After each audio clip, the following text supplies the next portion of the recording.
na preparação aqui que não é uma conversa gostosa de ter, né? Não é assim um lugar confortável, onde eu me sinto confortável. Eu até comentei com a minha cunhada hoje, falei, acho que eu vou ter que falar algumas coisas da minha vida, tal, né, pela prévia que a gente conversou. E eu não sou muito de falar de mim. Eu gosto muito de ouvir, né? Eu gosto de ouvir, trocar ideia, tal, ouvir as pessoas, mas eu não gosto muito de ficar falando de mim.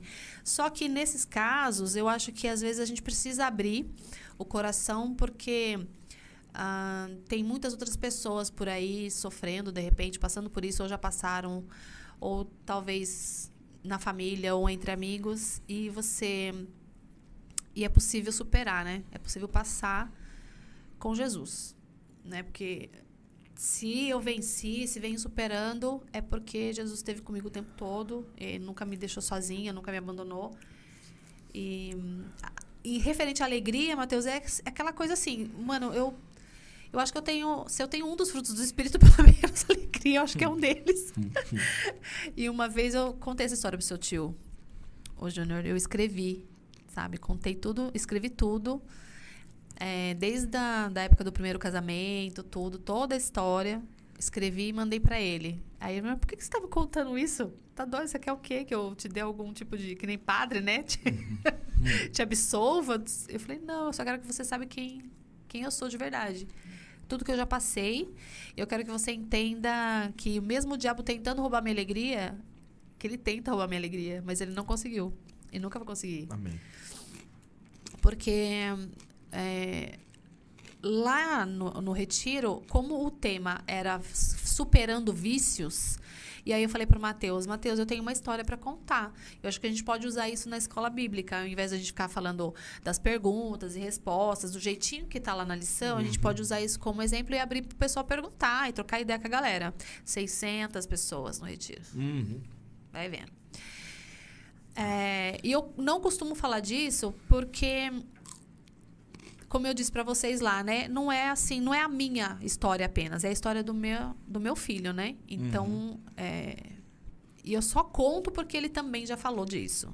Como eu expliquei para vocês já antes, sabe? Eu só conto porque ele também já falou, já escreveu sobre isso, tá aí público para todo mundo ver. Então, aí eu me sinto no conforto, né? Confortável de falar, à vontade para falar. Quando o Raul tinha mais ou menos uns 15 anos, quando eu descobri que ele começou a usar drogas com 15 anos. Ele usou drogas, Matheus, por mais ou menos, galera, por uns 8 anos. O Raul tá com 27 agora, ele fez dia 4 de abril, 27 anos. E foi muito difícil. Eu descobri, assim, bem por acaso, assim, eu nunca desconfiei. Ele começou a usar com 15, mas eu fui descobrir bem depois. Ele já estava terminando o 3º ano do 2º grau, né, do ensino médio. Quando eu descobri. E a gente nunca desconfiou. Nunca, assim... Hoje em dia, vou confessar assim, que hoje em dia, lembrando de algumas cenas, de algumas coisas, assim, tipo, eu falei assim, nossa, ele já dava indícios. Tinha indícios, mas eu não... Não peguei. A gente não... Porque, assim, o Raul é batizado também nasceu na promessa, batizado na igreja, batizado no Espírito Santo.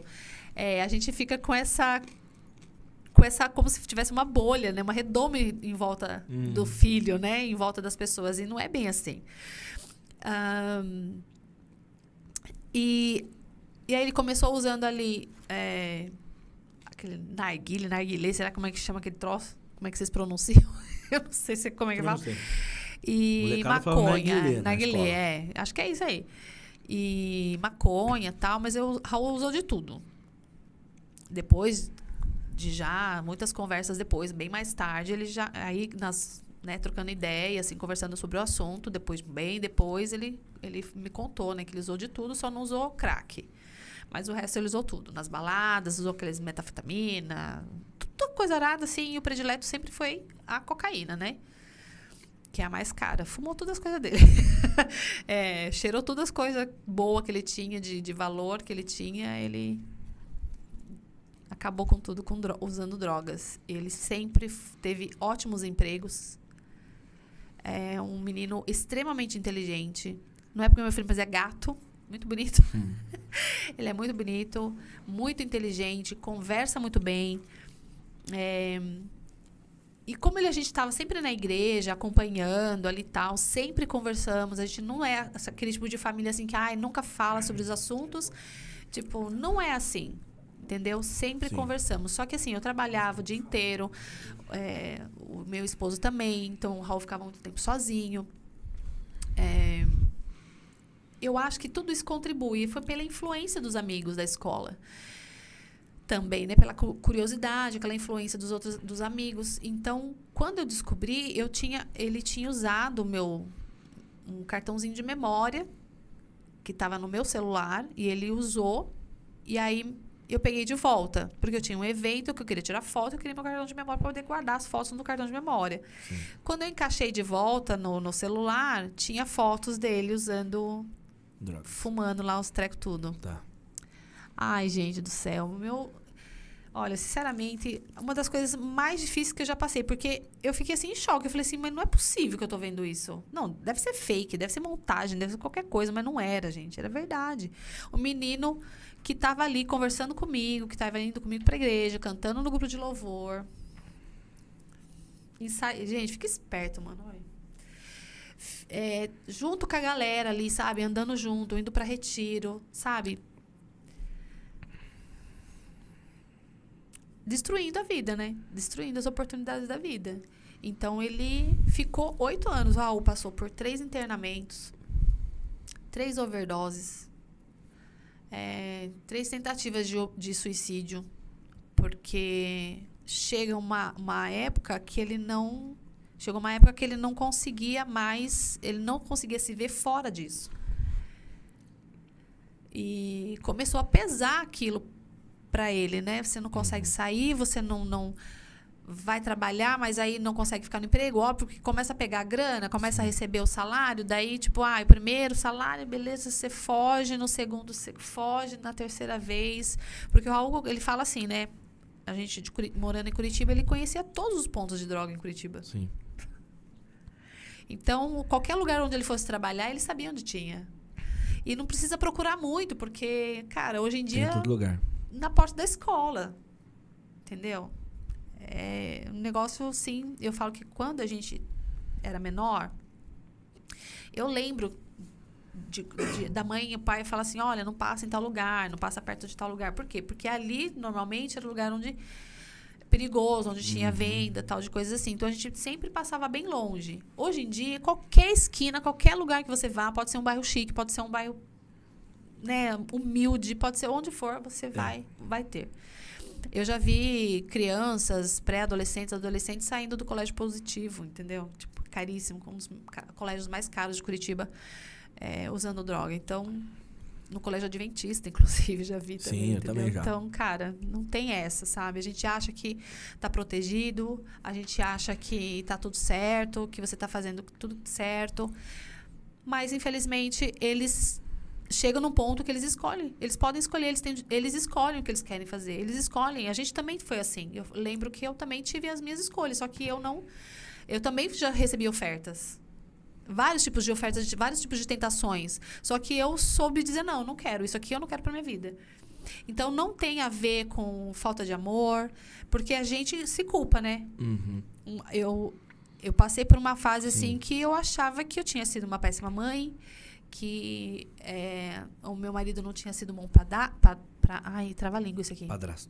Padrasto. Que a igreja não tinha sido suficiente, que várias coisas passam na cabeça, que eu tinha deixado ele muito tempo sozinho em casa, né?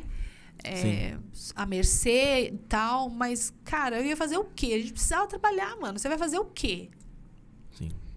Aí eu fico lembrando, meus pais também trabalhavam direto. Eu mal via meu pai, mal via minha mãe. Mas a gente não entrou nessa. Então, é escolha. A gente tem, né, Deus dá o direito da gente escolher. E, infelizmente, muitos escolhem entrar nessa. Só que você entra, você não sabe se você vai conseguir sair. E muita gente não sai. Nesse tempo das internações, a última internação, fui eu que levei. E ele ficou 9 meses em tratamento e ficou mais alguns meses trabalhando na casa. Que a gente chama na casa, né? Na clínica. Em Curitiba mesmo, na região metropolitana. Ele ficou esse tempo internado. Então, eu fiquei 1 mês sem poder ver o Raul. No dia que eu levei... cara, foi, assim, acho que um dos piores dias da minha vida. Porque você sai dali, deixa o filho e você não sabe como vai ser. Você não sabe se ele vai sair. Não sabe se lá dentro vai acontecer alguma coisa. E foi muito difícil tomar a decisão de levar ele lá, porque, inclusive, foram amigos meus de Curitiba, amigos da Igreja do Barreirinho, o Isaías, o Manuel, que me ajudaram a achar essa casa. E foi uma bênção na vida dele, porque eu não sabia o que fazer. Eu não sabia o que fazer. O Raul passou muito tempo não morando na minha casa, né? Porque depois que a gente descobriu tudo, virou, assim, a minha vida virou de ponta cabeça, porque ele simplesmente não queria mais ficar com a gente, ele não queria mais ficar em casa, ele queria ir foi morar um tempo com a minha mãe, ficou morando um tempo com a minha, né, com a mãe, com a avó dele, foi um tempo para São Paulo. Sabe quando a pessoa não se acha mais, não se encaixa, mas a ideia já, sabe, Sim. Não sabe o que fazer da vida, totalmente perdido. E a gente não tinha o que fazer, não tinha como segurar, entendeu? E por um tempo eu até achei que fosse bom, né? Não, beleza, vai morar com a avó, então vai dar tudo certo, né? Porque vai dar bom, né? Mais amor. Talvez eu não tenha amado o suficiente. Mas não deu certo. Não era bem por aí, né? Nunca é falta de amor. O que eu quero dizer pra vocês é isso, né? Pode existir casos, tá? Né? Pode existir algum caso assim que a família não se dá bem, que não tá muito legal, mas a gente sempre amou, né? Talvez o jeito de expressar não seja o ideal que a pessoa espera, mas é que nem eu falo, né? Eu só fui ouvir Eu Te Amo, por exemplo, da minha mãe, do meu pai, depois de velha. Entendeu? Assim, não era uma coisa comum dentro de casa você ouvir Eu Te Amo, né? Então, não é desculpa. Mas você se sentia amada. Mas eu me senti amada. E acho que esse que é o mais importante, né? Você sentir que você está sendo cuidado, está sentindo que está sendo amado, né? Isso é o mais importante. Pessoas que se preocupam com você. Então, nesse tempo, quando eu levei ele tinha voltado a morar comigo. Tá. Então, ele ficou um tempo morando comigo, arrumou um emprego. Daí a gente falou, ó, beleza, você vai morar junto com a gente, então a gente vai pôr algumas regras, tá? Você vai trabalhar, vai voltar a estudar, vai com a gente para a igreja. Tentou estabelecer uma rotina, porque ele disse, eu preciso de regras, eu preciso de disciplina de novo, eu preciso, sabe, assim, de orientação, eu preciso andar, porque sozinho não tá dando. Beleza, a gente aceitou, mas não rolou. Um dia, num domingo, acho que foi num domingo de manhã, ele saiu para ir buscar o dinheiro no banco, que ele tinha recebido, tinha caído a grana dele, e ele passou o dia todo fora, a noite toda fora, e eu ligando atrás, desesperada já, porque eu falei, deu ruim, né? Porque dentro de mim eu já sabia, deu ruim. Sumiu, assim, não dá notícia, não fala nada, deu ruim. Dentro de mim eu já sabia. Eu só orava a Deus, falava, tomara que ele volte para casa, né? Porque eu orava, teve uma época, Mateus, que eu falava assim na minha oração, Deus, prepara meu coração pro momento que vai chegar alguém aqui em casa falando, Raul morreu. Porque na minha cabeça, no primeiro momento, você não vê que vai ter saída. Porque a pessoa não busca ajuda. Parecia que ele não queria sair dessa. E não é assim. A pessoa quer, mas às vezes ele não consegue. Não tem força. Não tem forças. E de verdade, gente, tem muita gente que quer e não tem forças. Por isso que eles cometem suicídio, porque ele não tá mais... Não consegue, sempre decepcionando as pessoas. Eles decepcionam porque eles prometem que vão parar. Eles tentam parar e não conseguem. Aí, essa decepção, essa frustração uma atrás da outra vai causando uma falta de sentido de viver. Mas, graças a Deus, depois de todo esse tempo, depois desse internamento, ele conseguiu sair. Então, você vê assim, hoje, ele já está... fez 27, tem 3 para 4 anos já que ele não usa nada. Ele casou, tem uma bebezinha, né? Então, assim, ele também está superando todo dia, porque é que nem ele fala assim, não tem uma vida normal mais. Desculpa. Não existe mais uma vida... A minha vida nunca mais vai ser normal. Eu nunca mais vou poder, por exemplo, estar numa rodinha, a galera, sabe assim, vai Sim, sim. tomar uma cervejinha ali, a galera no churrasquinho, Não vai e ele rolar. não vai rolar, ele não pode. Então, assim, os amigos de antes não podem mais fazer parte da rotina dele, ele tem que deixar alguns amigos, não pode sair mais com algumas pessoas que ele saía antes, não podem mais fazer parte Porque tudo é gatilho. Não pode, tudo é gatilho. Então, tudo é diferente. Toda a rotina tem que mudar todo ao seu entorno para que você não caia de novo. Porque os gatilhos estão muito próximos. Então, e quando a Bíblia fala assim que o diabo está como um leão tentando tragar, é isso, gente. A nossa volta tem ali o leão tentando nos tragar. Para o Raul é droga, é o vício da droga, né? Para você, talvez seja outra coisa. Para mim, talvez seja outra coisa. Só que a gente tem também os anjos do Senhor ao nosso redor nos protegendo. Amém. A gente tem também Jesus Cristo, né, Deus lutando por nós. A nossa vida importa. Então, eu acho que assim, hoje ele está livre, ele está vivo porque Deus quis. Porque, de verdade, teve momentos que a gente não sabia onde ele estava. Noites e noites sem notícia. Ficava dias sem saber do Raul. Ficava muitos dias sem saber dele, sem ter notícias dele. E trabalhando, né? E tudo isso trabalhando. Eu trabalhava na RUMAP, que é a antiga RUMAP, trabalhava no Ministério Jovem Sul. Quando eu entrei na FUMAP, ainda estava nessa época de luta. Quando meu irmão, quando teve aquele Missão Radical, que eles foram para o Peru... Sim. Durante aquela viagem foi o dia que o Raul chegou, depois desse domingo que ele passou o dia inteiro, a noite inteira fora, ele chegou de manhã em casa com o rosto todo ensanguentado. Eu não sei o que aconteceu, eu perguntei o que foi. Eu acho que foi uma briga, mas ele nunca vai contar a verdade. Tava todo marcado, rasgado o rosto, a roupa toda suja. Parecia que tinha sido uma briga. E a hora que ele chegou em casa, eu tava sozinha, eu vi ele assim, e eu falei assim, meu Deus do céu, o que aconteceu? Eu nunca tinha visto. E era meu filho, você entende? Que é, sim, tipo, o que eu faço aqui? O que eu faço? Vai pro médico, leva pro médico, o médico não quis dar ponto, porque, isso aqui é briga de molecada, briga de maloqueiro, não vou dar. Não deu ponto, ele ficou com uma marca, assim, feia, porque eles não quiseram dar ponto onde cortou, sabe, perto da boca. Tem sequelas, né? Fica sequelas. Ele tá limpo, tá livre, não tá usando, mas tem sequelas. E se Jesus não quisesse... Isso que eu penso, poxa, se a vida dele não importasse, né? Se não tivesse importância, mas tem importância. E tem alguma coisa, tem missão para ele. Né? Deus tem algo para fazer através da vida dele, assim como ele tem coisas para fazer através da minha e através da sua, através de todos nós. Desculpa. Amém. Fica tranquilo. Fica à vontade. E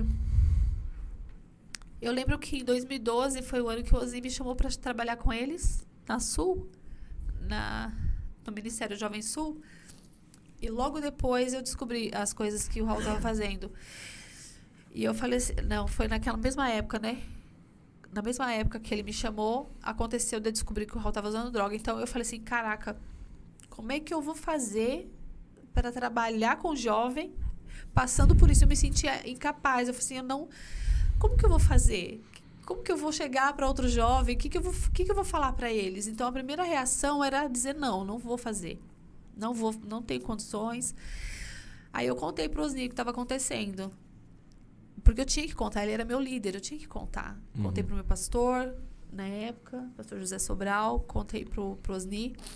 E ele foi muito sábio, porque se eu não tivesse aceitado, talvez eu tivesse entrado em depressão, tivesse me entregado, tivesse sido muito pior, assim. Eu só venci, Mateus, porque eu enfrentei o desafio. Eu estava tratando, era como se eu estivesse perdendo um filho, mas eu estava ganhando muitos outros filhos. Porque todo dia chegava, sabe, casos de meninos, de meninas pra gente cuidar, pra gente tratar. Eu vi casos muito piores que o meu. Eu fiz terapia de grupo, porque você precisa, né? Quando eles são internados, você precisa fazer terapia de grupo com as famílias também de outros usuários de droga. Então, você participa ali. Toda segunda-feira eu ia, fui sozinha. Eu sempre... Acho que minha mãe foi algumas vezes comigo, umas 2 vezes, mas eu ia sozinha fazer a terapia para entender o que estava acontecendo. Foi aí que eu entendi sobre a culpa, sobre esse sentimento de culpa, que a gente não é por aí, que na verdade a culpa não é dos pais. Eu vi casos assim, vários casos de meninos que estavam presos, de homens com 40 anos, advogados, super bem sucedido na vida, que perdeu a família toda, perdeu tudo por causa de droga, por causa de álcool também. Nossa, eu vi muita coisa, muita gente com situações assim, todos os filhos viciados. Meu Deus. Mãe com 3 filhos, todos viciados. Com mães de meninas que se prostituíam para poder continuar usando droga. Então, eu falo que foi assim uma época de terror. Parecia que eu estava vivendo um pesadelo. Parece que eu falei assim, não tá acontecendo comigo. De verdade, assim, tinha hora que eu falei assim, não, isso aqui não tá acontecendo comigo. Não é possível. Não combina, cara. Não tem nada a ver comigo isso aqui, essa história. Mas aconteceu. E fica um alerta pra gente, porque a gente precisa prestar mais atenção. Quando eu falei assim, eu nunca imaginei, nunca desconfiei, porque eu não desconfiei mesmo. Raul, eu trabalhava durante o dia, o Raul estudava à noite, né, no último período, no último ano, então a gente se resbalava. Sabe, assim, aquele encontro rápido, a mãe chegando, o filho saindo para ir para a escola. Depois, às vezes, eu ainda estava acordada quando ele voltava às 11 e pouco da noite para casa. Ele nunca foi menino de ir para balada, ele não era menino de brincar na rua. E mesmo assim aconteceu, mesmo assim ele caiu. Então, a gente precisa prestar atenção nos sinais, assim, qualquer mudança mínima de comportamento, você precisa ficar atento, o mínimo que seja, uma coisinha, vai pegando os detalhes, investiga, não tem essa, a privacidade o caramba, porque numa dessas de guardar a privacidade do cara, da menina, você perde teu filho. Eu podia ter perdido o Raul. Então não tem essa, tá morando debaixo do teu teto, tá comendo da tua comida, entendeu? Desculpa, gente, talvez eu seja muito dura nisso, mas a gente precisa ir atrás, a gente precisa investigar. Vai atrás, saiba quem são os amigos do seu filho, vai na casa dos caras, sabe? Vai lá na porta da casa, fica de olho. Vai atrás, investiga. Não deixa o cidadão 24 horas trancado no quarto. Viu o que ele tá fazendo no computador? Veja, mano, veja o que tá rolando, entendeu? Foi por causa do celular que eu descobri. E assim, foi Deus que me mostrou. Porque eu não fui atrás. Eu não fui porque eu confiava. De bandeja, né? Foi. Deus queria salvar. Então Deus precisava fazer um negócio ali. Então foi Deus que me mostrou. Eu tenho certeza que foi Deus que me mostrou. Porque eu não fui procurar. Foi por acaso. Caiu na sua mão. Caiu na minha mão, entendeu? E eu sempre falo pro Raul e eu falo pra Isabela também. Não esconde as coisas da mãe. Porque mesmo eu não procurando, Deus me avisa. Deus me conta. Você pode esconder da mãe, você pode esconder do pai, mas de Deus você não esconde. É isso mesmo. Então, você que tá ouvindo, talvez, ou quem vai ouvir, mano, você pode esconder de todo mundo. Você pode passar de santinho pra todo mundo. Só que Deus te conhece. De dentro pra fora, de fora pra dentro. Então, se você é tentado nesse ponto, ou qualquer outro que seja, conversa com alguém. Chega, podia ter conversado, podia ter falado, mãe, ó, putz, deu ruim aqui, ó, errei aqui, fiz um treco aqui, deu ruim pra caramba. Sim. Como que a gente resolve isso? O que a gente faz? Mas não tem, você não pode deixar acontecer. Se você puder evitar, evita. Tem como evitar, a gente precisa estar mais atento, entendeu? Graças a Deus, hoje eu posso falar que a gente venceu essa etapa. Só que é uma luta... É constante, Matheus, assim, porque eu já vi lá, inclusive fazendo terapia na própria casa, onde tinha muitos meninos, que lá eram só meninos internados. Então, tinha casos de pessoas que ficavam vários meses sem usar nada, limpo, de boa, volta a trabalhar, vida social normal, tal... E cai de novo. Então, é uma atenção constante. Uma atenção constante. Assim como nós, que não temos nenhum tipo de vício, tal, essas coisas arada toda. A gente também tem que ter atenção ao que a gente faz, porque senão a gente cai nas ciladas. Uhum. Naqueles joguinhos sem vergonha com o diabo, sem vergonha pra caramba, entendeu? Ficar jogando isca pra você cair, mano, sai fora. Sabe? Menino tá ali sozinho. Mano, sai fora. Vai dar coisa ruim que não é pra fazer antes da hora. Sai, mano. Vai fazer outra coisa. Vai tomar um banho frio, entendeu? Vai fazer outra coisa. Poxa, a gente não mudou, a palavra não mudou. Que eu saiba, até agora as regras não mudaram. Por que a gente vive querendo mudar as regras do jogo? Não mudou. A gente ainda tem casa virgem, ok. Deus ainda gosta da pureza. Deus ainda quer que você seja uma pessoa santa. Deus gosta de santidade. Se a gente precisa procurar viver em santidade, é fácil? Claro que não. Fácil não é, mas também não é impossível.